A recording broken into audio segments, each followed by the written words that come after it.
जमीन पर फरेब के ये सारे घर, इनमें रहने वाले तुम, हूँ सफेद दिल पत्थर, जिम्मा है ये कुदरत का या खता तुम्हारी है, जो भी है सबब सो है पर सजा हमारी है।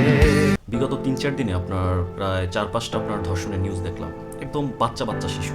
এই হচ্ছে আমাদের দেশের অবস্থা। আমরা আমাদের বাচ্চাদের জন্য একটা নিরাপদ রাষ্ট্র এখনও তৈরি করতে পারিনি।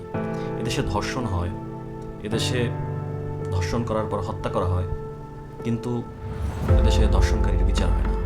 কয়দিন মোমবাতিটাতি জ্বালানো হয়, যখন একটা নিউজ ভাইরাল হয় ওই প্রতিবাদ করে মোমবাতি টোমবাতি জ্বালায়, ব্যাস ওইখানেই সব শেষ। তো আগে উচিত এই সব কুকর্ম যারা করে ওদেরকে ধরে 10 থেকে 15 দিনের মধ্যে আপনার সব ইনভেস্টিগেশন কমপ্লিট করে 1 মাসের মধ্যে ওদের প্রকাশ্যে বিচার করলে সব থেকে ভালো হয়। আমি জানি আমাদের রাষ্ট্রে সব পসিবল না, বাট প্রকাশ্যে না হলেও 1 মাসের মধ্যে ওদেরকে সর্বোচ্চ শাস্তি দেওয়া উচিত। তা না হলে এগুলো বন্ধ হবে না।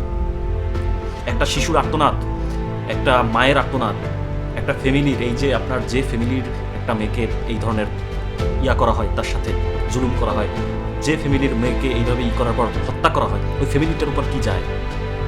বোঝে মানুষ, নিজেদের সাথে কোনো কিছু ঘটলে বোঝে, বাট আলটিমেটলি আশেপাশের ফ্যামিলির, আপনার সমাজের মানুষের সাথে ঘটলে ওইটা মানুষ 1 দিন 2 দিন ফেসবুকে পোস্ট করে, ব্যাস ভুলে যায়। আমি এই রাষ্ট্রের যারা আছে ক্ষমতায় এখন, আমি তাদের কাছে রিকোয়েস্ট করব, যারা প্রতিনিয়ত এই ধরনের অপকর্ম করেই চলেছে, আমাদের দেশে তো আপনার রেপের সংখ্যা, ধর্ষণের সংখ্যা বেড়েই চলেছে, যারা এই ধরনের অপকর্ম করে চলেছে, আপনারা দয়া করে এদেরকে ধরে আপনার সুষ্ঠু ইনভেস্টিগেশন করে 10-15 দিনের মধ্যে সুষ্ঠু ইনভেস্টিগেশন করেন। এরপর একদম ক্লিয়ার হলে জাস্ট সর্বোচ্চ শাস্তি দিয়ে ওদেরকে ফাঁসিতে চলে দেন, সর্বোচ্চ শাস্তি দেন এদেরকে। এইসব নরপিশাচদের বেঁচে থাকার কোনো অধিকার নাই, যারা এইসব নিষ্পাপ শিশুদেরকে আপনার শিশুদের সঙ্গে এই ধরনের অপকর্ম করে। ওদের ঘরে মা বোন নাই, কীভাবে পারে মানুষ, কীভাবে? এদেশের এমনি আইন ব্যবস্থা তো দুর্বল। আমি এদেশে আইন ব্যবস্থা নিয়ে কিছু, তবে এই একটা জিনিস রিকোয়েস্ট করি, এই জিনিসটা অন্তত পক্ষে আপনার করেন, ঠিকঠাক করেন, তা নাহলে কোনো কিছুই আপনার পসিবল না। আমরা আমাদের মেয়েদের, আমাদের মায়েদের, আমাদের বোনদেরকে এই দেশে নিরাপদভাবে যাতে চলতে পারে, আমরা এটা দেখতে চাই। রোড থেকে গেলে, কোনো রাস্তা থেকে গেলে তাদের যেন ইনসিকিউর ফিল করতে না হয়।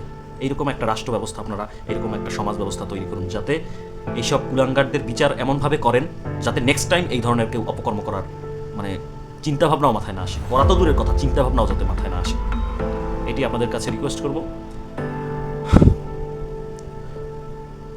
আমার আর কিছু বলার নাই। দিন দিন যে পরিমাণে এই ধরনের অপকর্ম বেড়ে চলেছে, আমার আর এই বিষয় নিয়ে আর কিছুই বলার নাই। আমরা চাই আমাদের সমাজ থেকে এরকম মাসুম শিশুরা, এই ছোট্ট ফুলরা ঝরে না পড়ুক।